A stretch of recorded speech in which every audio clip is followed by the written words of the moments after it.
The Florida Panthers officially announced the name of their arena.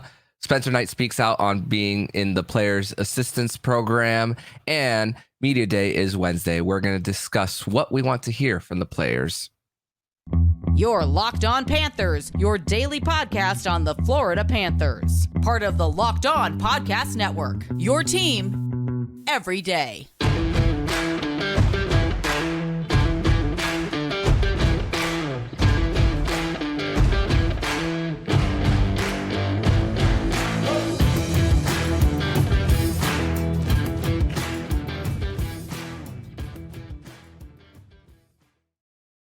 And welcome into this Wednesday, September 20th edition of the Locked On Florida Panthers podcast, part of the Locked On Podcast Network. We're to your team every day. Thank you for making the Locked On Florida Panthers podcast your first listen of the day. I'm Armando Velez, and you can follow me on X at MondoMan12. Follow the show account on X and Instagram at LO_FLA Panthers. And shout out to everydayers who come back here and get your daily Florida Panthers fix. You can listen to this podcast anywhere you listen to podcasts and on YouTube. And today's episode is brought to you by Jace Medical. Empower yourself when you purchase a Jace case, providing you with a personal supply of 5 antibiotics that treat 50 plus infections. Get yours today at jacemedical.com. That's JASE medical.com. So, Cats fans, the Florida Panthers, what an exciting day it was on Tuesday afternoon. If you listen to yesterday's episode, we discussed how the Panthers were ready to make the announcement. They made the official announcement on social media and via press release, but the press conference wasn't until 2 p.m. on Tuesday afternoon. And to discuss that presser from FLA Live Arena on Tuesday, it is Jacob Winans, because why? It is Wednesday, which means it is a Winans Wednesday edition of the show. Jacob, training camp starts in 2 days, my friend. Well, 1 day from this recording.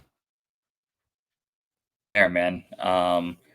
It's been a short off season by pretty much every standard, because only 2 teams get to have this short of an off season. But it doesn't feel that short because we've been starved for hockey for months now. But yeah, I'm super excited. I'm pumped to see what the Panthers look like heading into camp, trying to defend the Eastern Conference title, and with a new arena name to go with it. This should be a pretty exciting time. Yes, and go, let's get right into that. The new arena, if you guys are looking on the YouTube channel, is called Amerant Bank Arena, and you see the logo with the A in the middle with the palm trees. That, when I arrived there right before going through the Amerant Vault entrance, the flag was flying high. It was a rainy afternoon in Sunrise, Florida, and just the first thing going through to the Amerant Vault was seeing the door with the cat claw, the cat scratch on the door, which is where the media availability for Matthew Caldwell and Jerry Plush was after the original announcement. Doug Plagans was the MC of the event as well. And the slogan for Amerant Bank Arena is "From Sunrise to Showtime." And honestly, I like that a lot better than the center of it all, to be quite honest.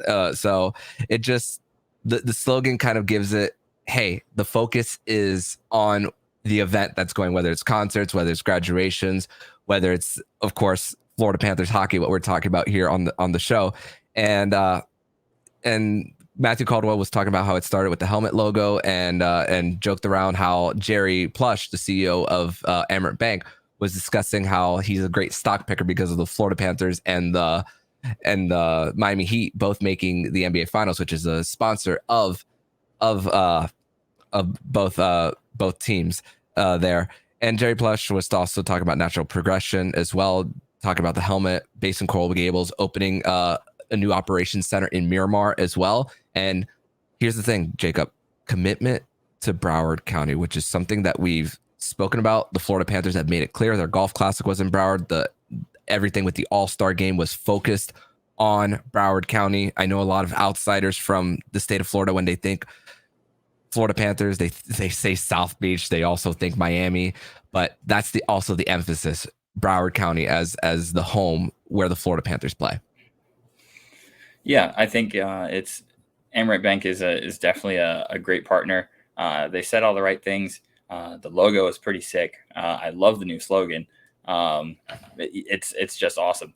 The palm trees on the side, it's fantastic. I'm a big fan of the logo.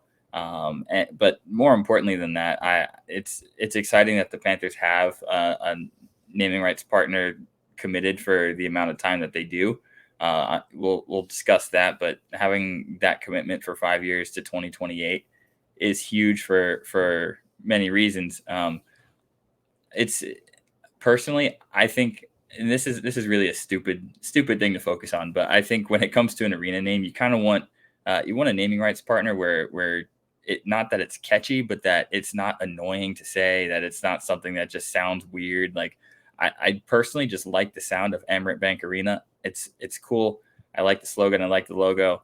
And I'm definitely looking forward to this naming rights partnership. I'm young, but the first Panthers game I ever went to was Bank Atlantic Center.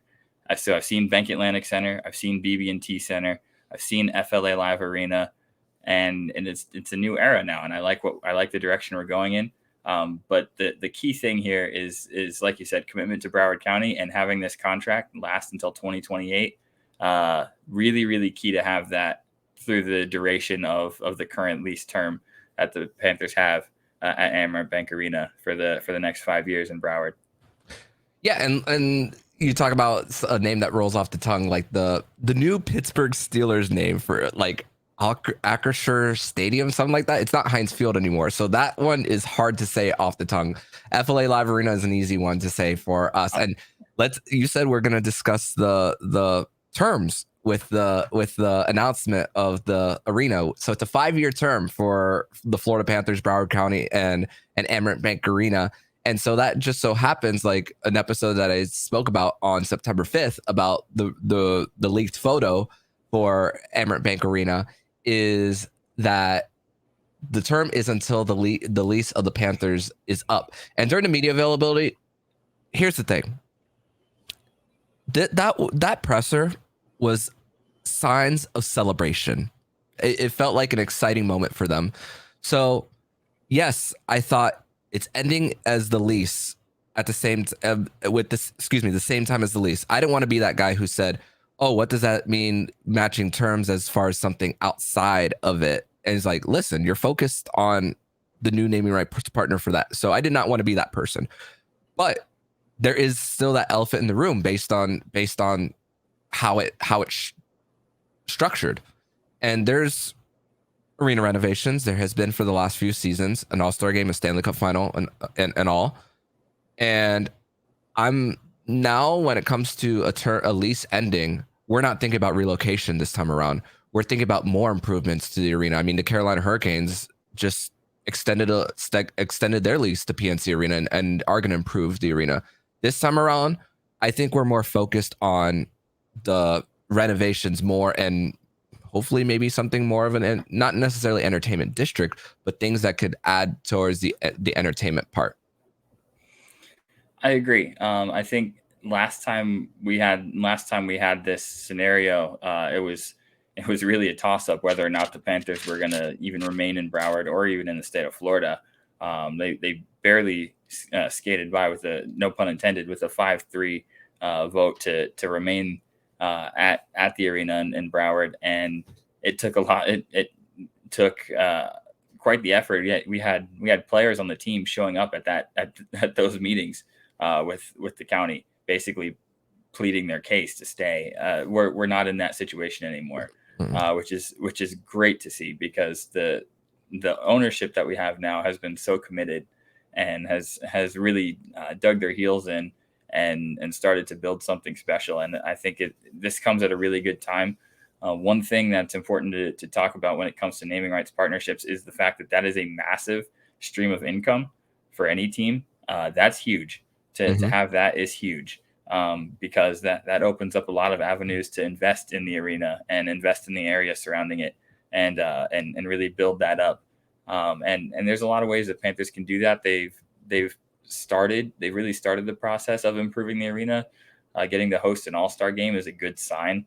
But there's definitely more they can do. And I think it begins with building around, not even necessarily physical building an area around, which they definitely could do, but it's also about building partnerships in the area, in the immediate surroundings of the arena. And we've seen the attendance get better. It's gotten a lot better in recent years, and success has a lot to do with it, but also the efforts being put in with the team and community outreach, that's starting to pay dividends.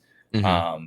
Just on a personal note, having the experience of going to the Philippines for the Basketball World Cup, the arena where I was stationed had a massive mall attached to the arena.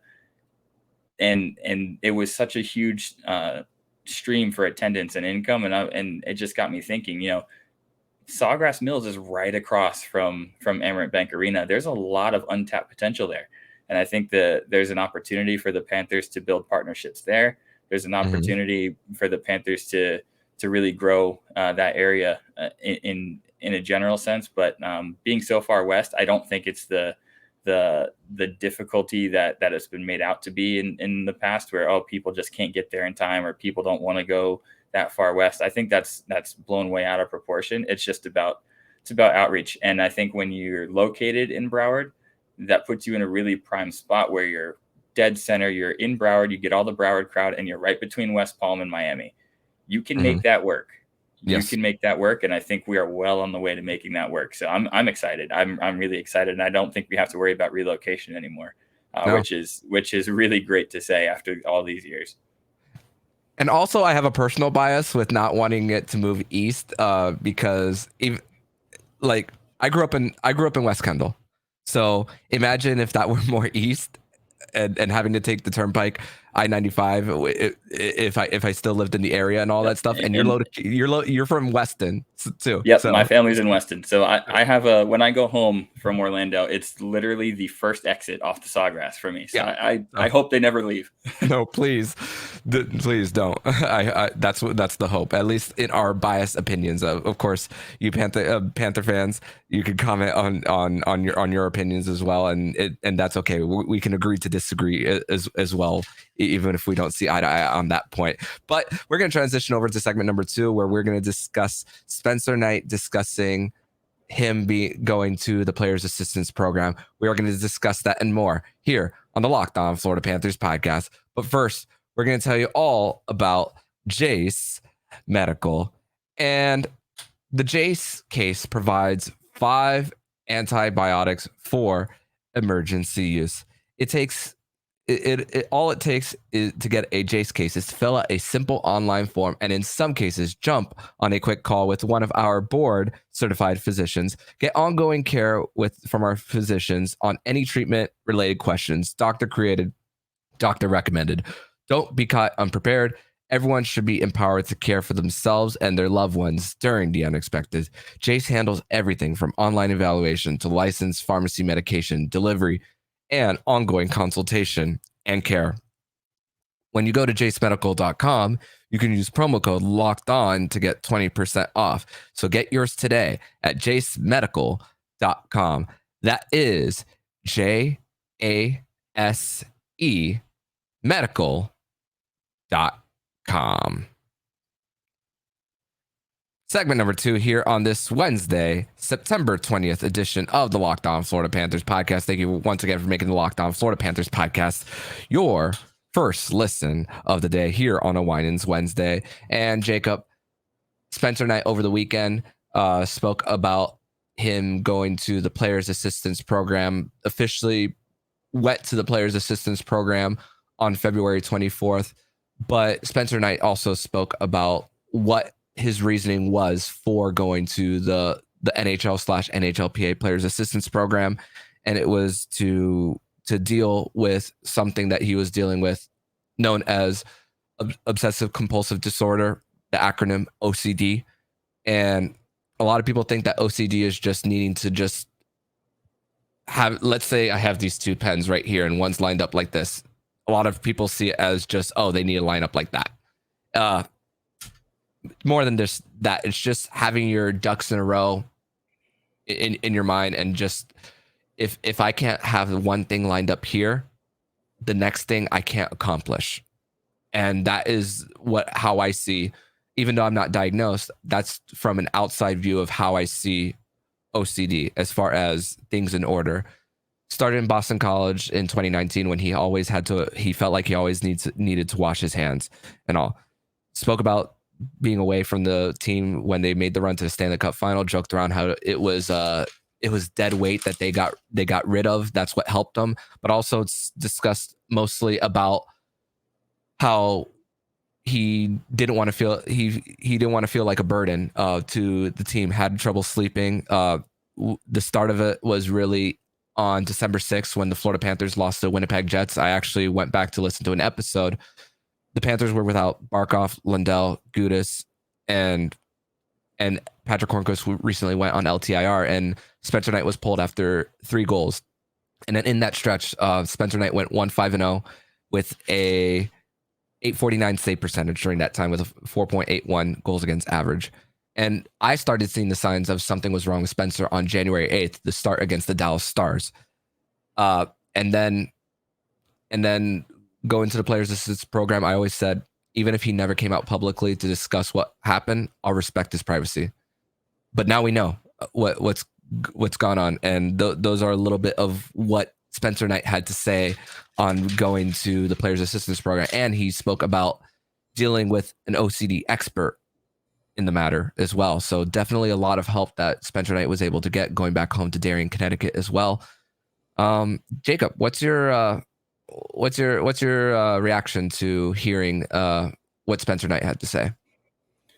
Well, there's a lot that I want to touch on with this, and we could probably spend an entire episode on this because I know this is also a cause that's really important to you, the same way it is to me. And I'll start by saying I really feel for him because there's no way he could have hidden from some of the things that were being said and speculated, and there were months of people, not necessarily Panthers fans.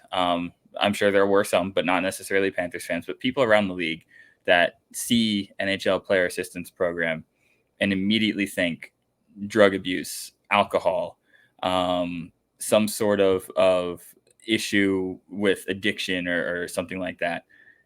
And those accusations or insinuations and all of that was recklessly put out there about Spencer Knight. And those assumptions don't do anything to help anybody. And this is why people need to learn to respect players' privacy and just have a little bit of empathy when it comes to things like this, because you don't know what's happening behind the scenes. And you could very well be making things a lot worse by throwing out those kind of comments early on. So I definitely want to start by saying that just as sports fans, we've got to be better and offer a little bit more grace and empathy for what players may be going through behind the scenes. And that's across all sports, not just hockey.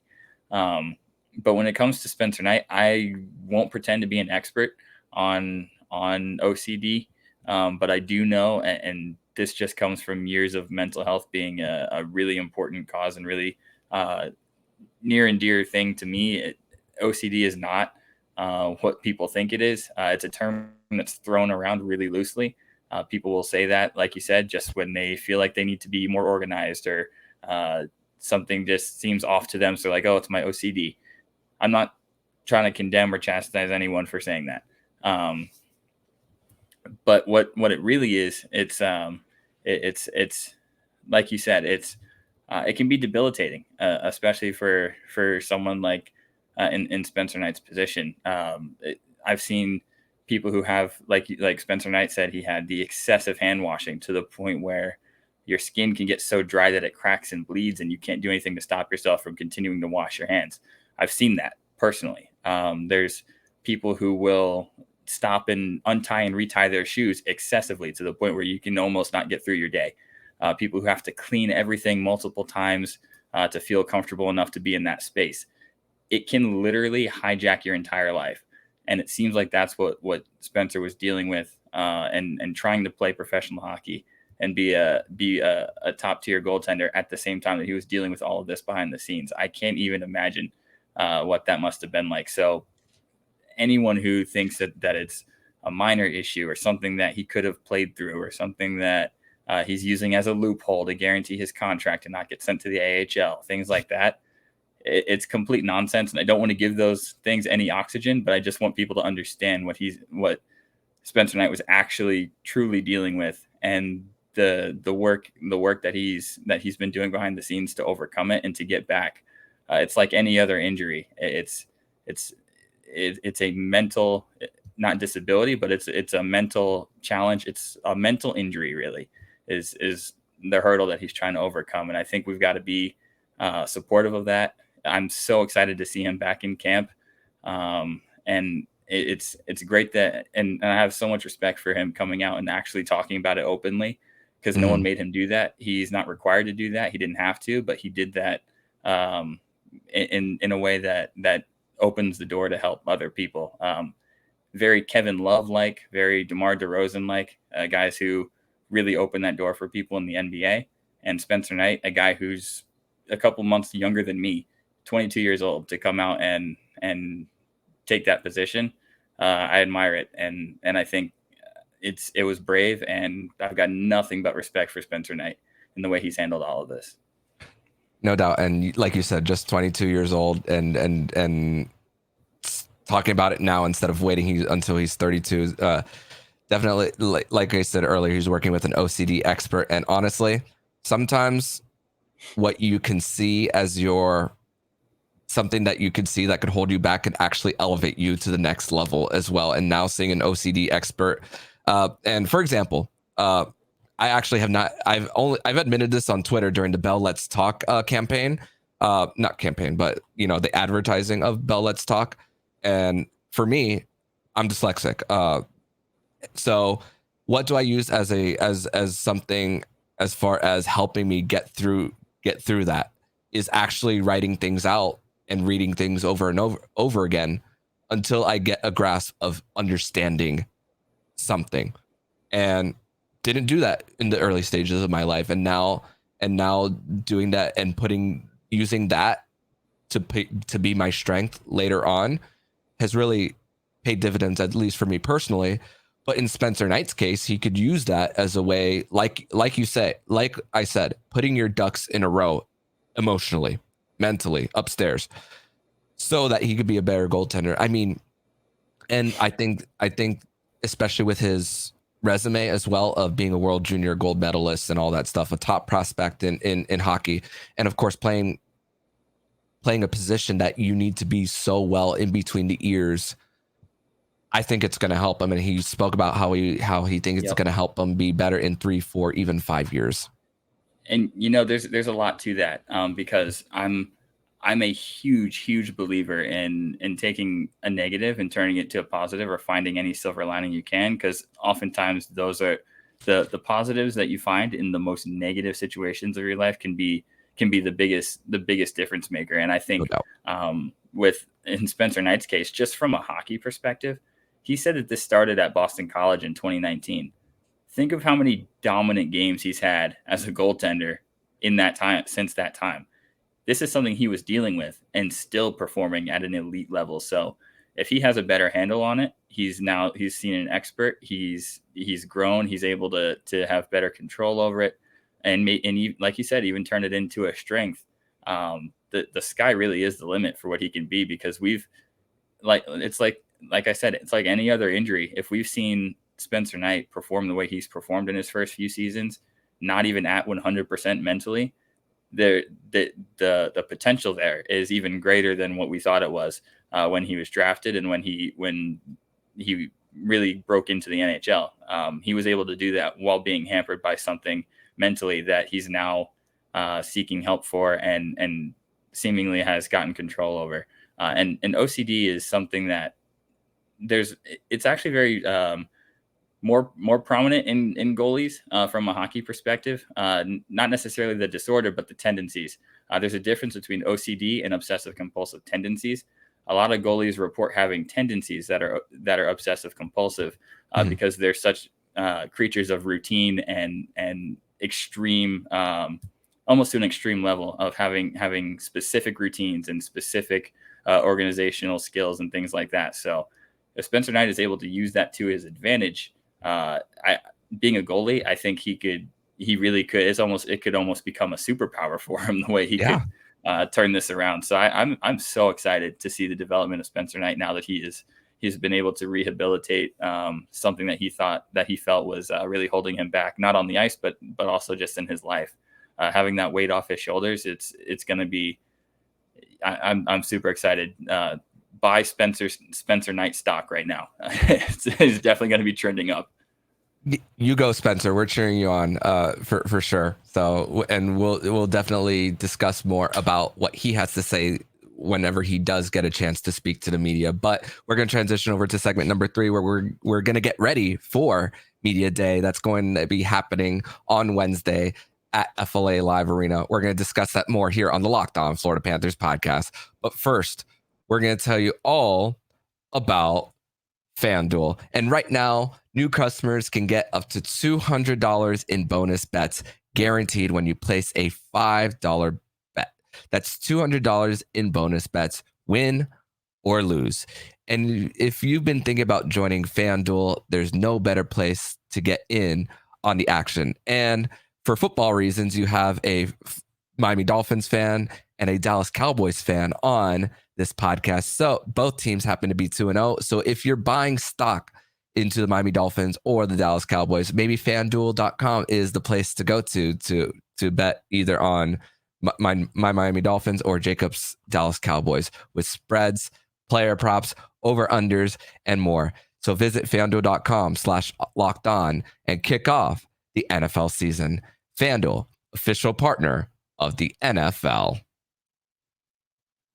Third and final segment here on this Wednesday, September 20th edition of the Locked On Florida Panthers podcast. Thank you for making the Locked On Florida Panthers podcast your first listen of the day on a Winans Wednesday.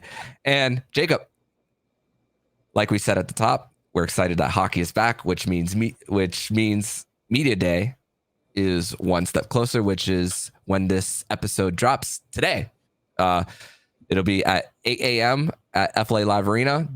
When I went to go see the Amerant Arena announcement, there was already stuff set up for Media Day for the players to do promos on the Jumbotron, but we were not allowed to take pictures and post them publicly. But it is there, and it's all set up there as far as that for Media Day. So a little bit of different things that are going on this year around Paul Maurice's 1 year with the Florida Panthers. And I'm also wondering what Mo is going to be up to as far as the first few days. Of course, there's the fitness testing, and then there's the conditioning part. The conditioning part is the focus on the first few days. I wonder how his focus is going to be this time around, as last year he was just trying to get to know the guys.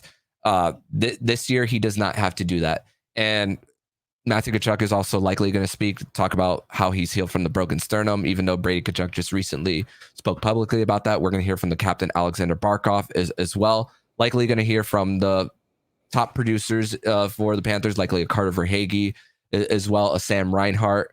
Don't know if we're going to be listening to Aaron Ekblad and Brandon Montour as they're expected to start the season on LTIR as far as that. So probably the PR department is probably not going to have them speak. But what are you expecting as far as the players, as far as what is going to be said at Media Day?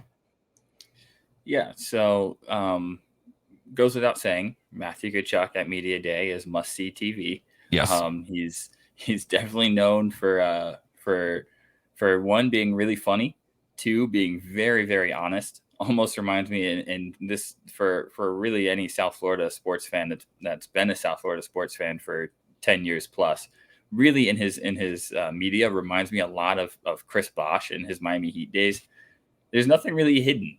He's gonna say exactly what's on his mind. He's gonna be completely honest with you, and I love that. And he's also not at all afraid to give the spicy answer, to give you a soundbite or a quote that's gonna make ears perk up locally, but also around the league. He really came into his first media availability as a Panther with a big bang. Talking about his hatred for the Tampa Bay Lightning. Yep. it was iconic, and he backed it up. So I'm excited. I'm excited for Matthew Tkachuk. I'm excited for Barkov. I'm looking for not necessarily more motivation, but I'm looking for signs of hunger to get back to where they just were. Because this year it's gonna start with the forwards. There's no doubt about that. The Panthers are gonna have some time where they're gonna need to outscore some of their injuries on the back end, and it's gonna start with the big guys up front. And the Panthers forwards are going to have to really lead the charge early in the season because we're going to be limited defensively for a while. I'm looking forward to Spencer Knight if he speaks for all the reasons we just covered. I really can't wait to hear what he has to say. He's really, really insightful for someone his age. Excited to hear from Bob. Definitely excited to hear from Bob. There's definitely a lot of guys I'm looking forward to hearing from, but overall theme that I'm looking for is I just want to hear their hunger level. I want to be confident that there's not going to be any kind of drop off early on, any kind of lag and sluggishness getting back into hockey after such a deep and grueling playoff run. So just that hunger level, the motivation, talking about what they've learned. I'm looking forward to that. And like you said, Palmer not having to really introduce himself anymore, not having to ease guys into his system, get to know people. It's hit the ground running this year. Definitely some new faces, but it's all veteran guys who are ready to jump into a new system and won't really require as much, not necessarily conditioning, but really conforming to a new system. They're guys who have been around. They've played for multiple coaches. They're veterans. They're professionals. They can hop right in and learn things as they go. So I'm excited for that. Definitely. Yeah. And last year they had like 5 to 6 people, players talk before Paul Maurice, so there's not going to be everyone who speaks at media day. So, like I said, top producers, the goaltender Sergei Bobrovsky, and this is the thing, because even though it's still a horrible situation, we still have what's going on in Ukraine, the whole Russia and Ukraine situation. Bob was asked those questions last year, and same thing with Paul Maurice was asked, and he also discussed last year how important it was for mental health. That's something that Paul Maurice also led with a bang last year. Now that it's a year under their belt, I don't think that's going to be as much of an emphasis this year, but also a newcomer for the Panthers. I think we're going to maybe we might hear from Oliver Ekman-Larsson, like what kind of lessons he's learned that he could bring over to the Florida Panthers as well.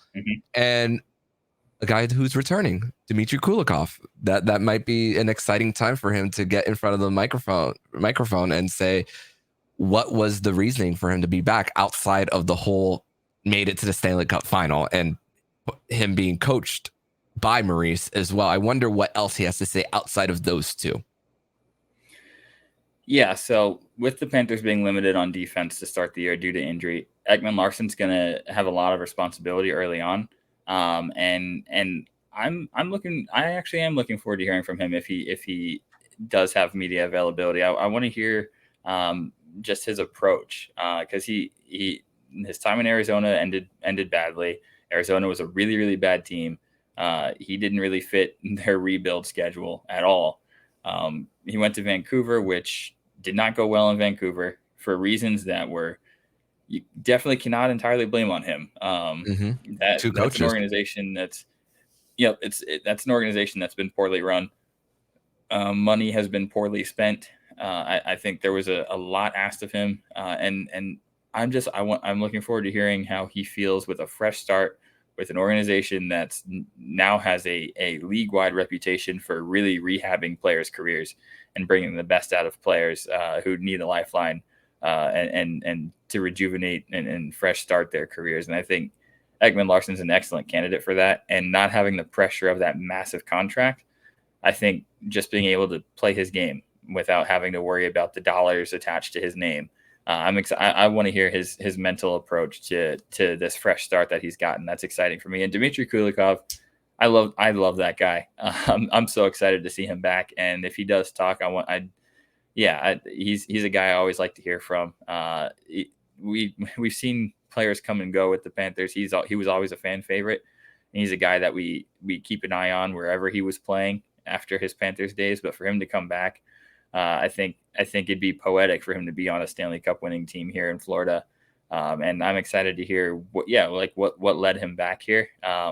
I do know that he happens to train here in South Florida every offseason, regardless of where he's been playing. I ran into him at Pines Ice Arena 2 summers in a row, so I know he trains here in South Florida. And he did say that he was interested in, or he had been dreaming about coming back ever since he left. So I'm excited. I'm excited to hear from him. But yeah, media day's fun, man. We're back to hockey. It's time. I'm so excited. Yep, and we'll have a full recap of media day coming on Thursday, maybe even 2 episodes full of media day coverage right before day 1 of training camp on September 21st. But Jacob, I want to thank you so much once again for joining me on the Locked On Florida Panthers podcast. Tell everybody where they can follow you online. Yep, you can follow me on X at Jacob Winans 8, as always. Awesome, man. Thank you so much, and I will see you next week, my friend. Looking forward to it. Thanks. And if you like what you're hearing, please subscribe to the podcast to be notified every single time the Locked On Florida Panthers podcast jumps into your podcast feed. Don't forget to also subscribe to the other shows on the Locked On NHL network, including Locked On NHL, Locked On Fantasy Hockey with Flip Livingstone and Stu Roden, and Locked On NHL Prospects. Thank you for making the Locked On Florida Panthers podcast your first listen of the day. So I'm Armando Velez with Jacob Winans, and you've been listening to the Locked On Florida Panthers podcast, part of the Locked On Podcast Network, where it's your team every day.